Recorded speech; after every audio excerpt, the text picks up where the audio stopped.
Hey humanoids, right now we're going to be doing our NBA 2015-2016 NBA preview podcast, and right now we'll be covering the Oklahoma City Thunder. Yeah, so the Thunder last year, they missed the playoffs barely because they didn't have the tiebreaker with the Pelicans, finished 45-37, same record as those Pelicans. So, obviously, off-season additions, probably the biggest one, they got Billy Donovan in as their head coach, as well as getting a lottery pick in Cameron Payne. Reggie Jackson type replacement. Yeah, and also relatively unknown Josh Huestis. He was their first round pick 2 years ago, and they told him, "Oh, we can't afford you, so you can stay in the D League for this year, and then we'll sign you next year." Yeah. That's what happened. So now he's back. Yep. Obviously, the losses for this team: Perry Jones, gone. Jeremy Lamb, now with Charlotte Hornets. One of the key pieces in the James Harden trade. Yeah. Yeah. And Scott Brooks. Scott Brooks. See you later. R.I.P. See you around. So, lineup for this team. With everyone healthy, we're looking at point guard of Westbrook, shooting guard Dion Waiters, small forward Kevin Durant, power forward Serge Ibaka, center Enes Kanter. Now, this should be the healthy lineup. I don't know with Kanter. I'm not sure how he's going to do with the rest of this team. I'm not sure Kanter and Waiters should be starting, but given their defensive deficiencies, I don't think you really want them on the floor with a second unit without proven defenders in Ibaka, Durant, and Westbrook. I mean, aside from Waiters, you could be starting Anthony Morrow, and that's Andre Roberson. Yeah. Also, Kanter should be putting up a fight with. Obviously, he has a huge contract now, and that's why he's probably going to be starting. But Steven Adams, I think, deserves a look. But we'll see what happens with that. So, stat for this team. Okay, so 55. Kevin Durant missed 55 games last year because of that foot injury. This is definitely a really big concern for the Thunder, and it could represent a missed opportunity for them. Again, they got rid of a lot of really good young prospects, and James Harden and Jeff Green, and just recently they got rid of Jeremy Lamb and Perry Jones, and Durant broke his foot. So there's going to be a lot of pressure on this team this year for them to succeed.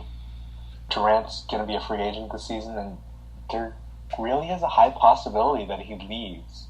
Whether or not he's the same player as he was before the injuries, who knows, but it's going to be a really big year for them, and especially for Durant. He could be risking a lot of money. Yeah, I also considered the Durant games played a big issue for this team. But more importantly, I think assists per game, or even better than that, assists per field goals made. Yeah, they were one of the worst assisting teams in the league last season, right? Yeah, just outside of Westbrook, no one really registered any assists. I mean, nobody really was too great, honestly. For every 2 field goals made, they would have 1 assist, which just is not a great stat. And when you have Dion Waiters and he dribbles it 8 times, and then obviously pump fake, the team itself, it has its flaws, but they're better than that. I think Durant helps mitigate that. I think Westbrook can kind of settle back into being a point guard rather than a one-man team. Durant obviously can pass the ball really well, so he'll help. You got Cameron Payne coming in. He can distribute the ball. I think they'll correct that this year. It's just something to look out for. Also, you talked about games played. I talked about that. Both of us mentioned before defense. Thunder were really low, number 23 in the league when it came to opponents' points per game. Now, a lot of that has to do, Westbrook was a one-man fast break every play. So pace was a huge reason why those numbers were inflated. But, I mean, when you have Kanter and Waiters, Kanter's not stopping anyone from scoring. So I think you kind of have to mitigate, use an eye test even if you're Billy Donovan, and just kind of pick the right times to get Kanter in there and out there. He's sort of the reverse Roy Hibbert. If we went and talked about the fit of Roy Hibbert on the Lakers squad and how he shouldn't even go to offense, he should just stay on defense. Honestly, I think the Thunder would be better off just leaving Kanter at the offensive end. Yeah. Just don't have him come back to play defense. He's a negative when he's there. Just play 4-on-5. You're more likely to stop them from scoring. I mean, the Jazz got a lot better last season when Kanter left. Yeah. And that could really be a big indicator, like how much of a net negative he is on defense. And I haven't looked at the numbers yet on the Thunder post Kanter trade, but I feel like their defense got a lot worse too, especially if you're taking away minutes from Steven Adams and Serge Ibaka.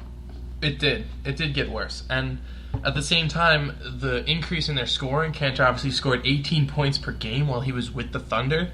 So much of that was inflated because of Westbrook, like just running and dishing the ball to Kanter really quickly. No one's saying Kanter can't score. We knew he could score. We've always known he could score. But he's such a hindrance on the defensive end. I don't understand the thought process, especially for a team that was unwilling to shell out money for James Harden. Why would you pay Enes Kanter? I mean, they kind of handcuffed themselves, like by trading him when he was going to be a restricted free agent, and then Portland threw that offer sheet. They kind of like messed with the Their Thunder, heads. and Yeah. they couldn't really sign him to anything less. Yeah, that's true. Well, let's keep rolling then. Big picture for this team. Yeah, I'm really looking forward to seeing the Durant and Westbrook combo if they're fully healthy this year. Russell Westbrook was, like, for me, he was definitely an MVP candidate last season. He was ridiculous. He was averaging triple doubles left and right. He was doing everything. He was everywhere on the court, and he was really kind of an asshole to the media. And it was really kind of refreshing to see when a lot of players in the NBA give politically correct answers. Westbrook was really honest, and he was almost really focused on the game itself. But this season, I'm hoping for them to at least make it to the Western Conference semifinals. Like I was saying before when I was talking about the stat, this is really their last chance at really making a push for the championship. Kevin Durant is a free agent this year. I think Steven Adams might be a restricted free agent this year, and they might have to sign him to a big contract to keep him. Russell Westbrook might be leaving as well in the season after next. And hiring Billy Donovan as coach really puts the pressure on them. Like, Billy Donovan can't make any mistakes, especially with a team that's supposed to be winning and that should have won a championship 2 or 3 years ago, to be honest. I'm hoping for Donovan to be a lot more creative than Scotty Brooks on the offensive end with his playbook. And I think Donovan, he's a winner. In college, he coached Florida to 2 or 3 national championships, and hopefully he brings a lot of his philosophy and a lot more intensity to the game for the Thunder. And other than that, Enes Kanter, I'm really, really nervous for him. He was definitely the worst starting defensive big in the league last year, and whether or not he gets to improve or whether or not he gets benched, we don't really know. But with him being paid a lot of money, the pressure is definitely on him to succeed, and he might be the scapegoat for the rest of this team if they don't play as well as hoped. Yeah, obviously I have them returning as a powerhouse in the West so long as everything breaks right and Durant stays healthy. You juxtapose breaks right and Durant stays healthy. Not cool. I hate you so much. Alright, so I think they're going to be back in the semis at least. If everyone stays healthy. But the lack of depth is going to be their undoing. Obviously, their front court is not what I'm questioning. Steven Adams is a quality player. Mitch McGary has shown he has potential as a role player in this league. Enes Kanter, someone wants to pay him a lot of money, so why not the Thunder? And Serge Ibaka is a fringe all-star talent. Ibaka's great. Yeah. He's never... Really underrated. He really hasn't been talked about because Westbrook has been ridiculous and Durant has been injured. I know, but nobody's going to give him an all-star nod, but he deserves it. He puts up great stats. Mm-hmm. I'm just posting what everyone else is saying. I'm not saying I don't think he's an all-star. I'm just saying He's a great quality big for them. But their issue comes in that back court. You have Russell Westbrook. Then you have a rookie. And then I don't know what you have. You got Dion Waiters, who has proven he is just not a capable person. Like, I don't mind having him come in 8-9 minutes, get kind of hot, sort of like Jamal Crawford, but he's not going to be a consistent source of offense. I can't even rely on him as a six-man role as I can with Jamal Crawford. So I don't know what he's going to do. He can't defend, and his points come in. When I say a lot of bunches, I'm talking about how many field goal attempts he takes. Right. Similar for Andre Roberson, quality defender, showed that he has NBA-level defensive skills. Can't hit a shot to save his life. I think they added Kyle Singler, too, in the Reggie Jackson deal. Kyle Singler is just another one, though. I think he's a backup small forward, kind of providing depth behind Durant. But he can shoot. He's not really a defender. He's just he's going to stand on the three-point line for offense and try and hit some shots. I don't know. They don't have the necessary depth, I feel, to be true contenders, but they have so much star power that they can't be considered not a threat. Right, I agree. So I guess excitement level for this team. I have them at an 8.5. I really like watching Russell Westbrook last year. He was, like I was saying before, he was ridiculous. And I really don't think the depth issue is too big of a deal for them if you're going to have Westbrook and Durant really killing it, if they're healthy. Again, it's going to be the last time, maybe the last season, we see this core together.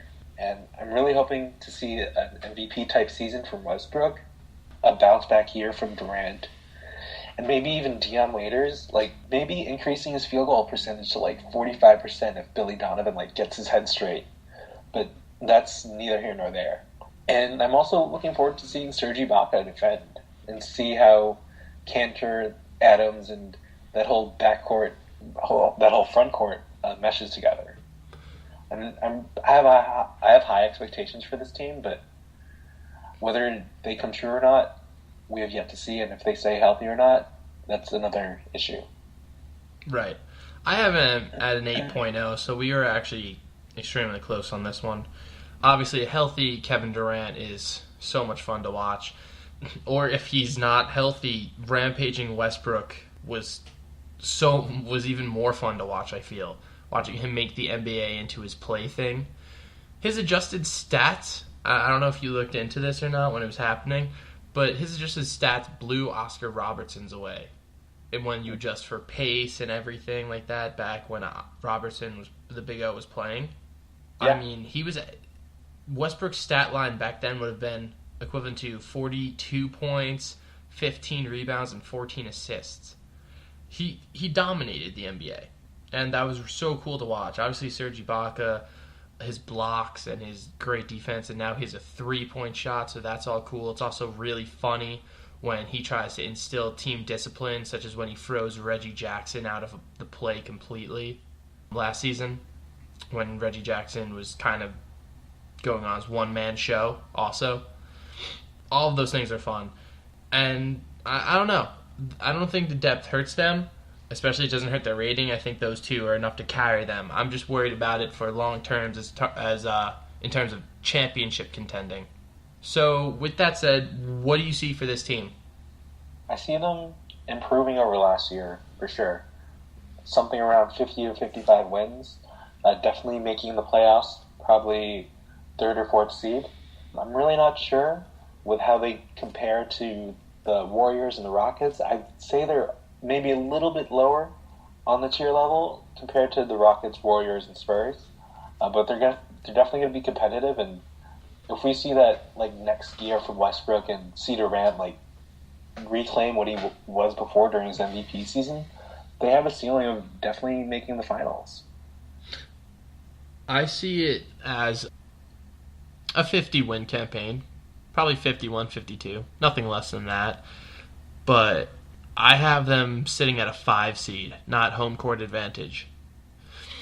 I just think the other teams in the West got a lot better. You know, the Clippers, I kind of have the Clippers ahead of them. just with the depth now. Obviously, San Antonio I have ahead of them. I have the Rockets and the Warriors. And they're going to probably prove me wrong and make me look foolish. You know, Durant's probably going to listen to this podcast, please.